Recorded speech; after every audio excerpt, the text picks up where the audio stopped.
అందరికీ నమస్తే అండి. వెల్కమ్ టు అభిరుచి వంటలు. పండుగ రోజుల్లో పల్లెటూరుల్లో వండే సాంప్రదాయక వంటకమైన తీపి పొంగల్ని ఈరోజు మనం రెడీ చేసుకుందామండి. దీన్నే అత్తెసర పులగమని కూడా అంటారు. ఈ తీపి పొంగల్ని ఎలా రెడీ చేసుకోవాలో చూద్దామండి.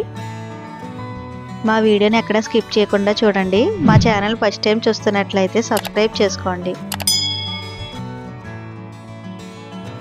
నేను బొబ్బరి పప్పుని తీసుకున్నానండి. బయట స్టోర్లో బొబ్బర్లే కాకుండా బొబ్బరి పప్పు కూడా అమ్ముతారండి.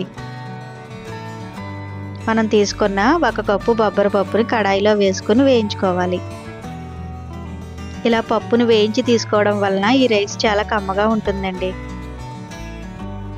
మనం వేయించుకున్న బొబ్బరి పప్పుని ఒక గిన్నెలోకి తీసుకోవాలి.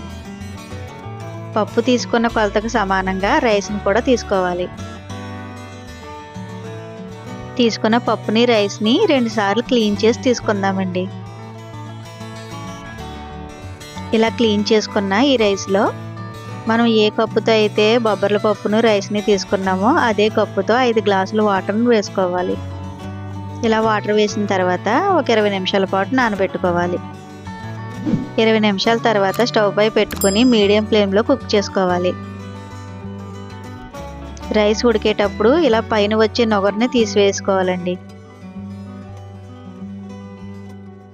ఇలా ఉడికించడానికి ఇబ్బందిగా అనిపిస్తే ఈ పొంగల్ని మీరు కుక్కర్లో కూడా ఉడికించుకోవచ్చండి. ఇలా పప్పు కొద్దిగా ఉడికిన తర్వాత ఇందులో రుచికి సరిపడా సాల్ట్ను కూడా యాడ్ చేసుకుని ఒకసారి కలుపుకోవాలి. ఇలా వాటర్ అంతా ఇంకిపోయిన తర్వాత ఫ్లేమ్ సిమ్లో పెట్టుకుని కుక్ చేసుకోవాలి. ఈ పొంగల్ మీకు పొడిపొడిలాడుతూ రావాలంటే మీరు వాటర్ని ఒక 1/2 గ్లాస్ తగ్గించుకుని వేసుకోండి. చూడండి, మన పొంగల్ రెడీ అయిపోయింది. దీంట్లో ఉన్న చెమ్మ పోవడానికి మూత పెట్టుకుని ఒక 5 నిమిషాలు అలాగే వదిలేయాలి. ఇది వేడిగా ఉన్నప్పుడే ఇందులో బెల్లాన్ని యాడ్ చేసుకుని 1 స్పూన్ నెయ్యిని వేసుకుని తింటే చాలా టేస్టీగా ఉంటుందండి. తీపి అంటే ఇష్టపడిన వారు దీనిలో పచ్చడి వేసుకుని కూడా తినొచ్చండి. ఎంతో టేస్టీ అయిన ట్రెడిషనల్ రెసిపీ అయిన తీపి పొంగల్ని మీరు తప్పకుండా ఒకసారి ట్రై చేసి చూడండి.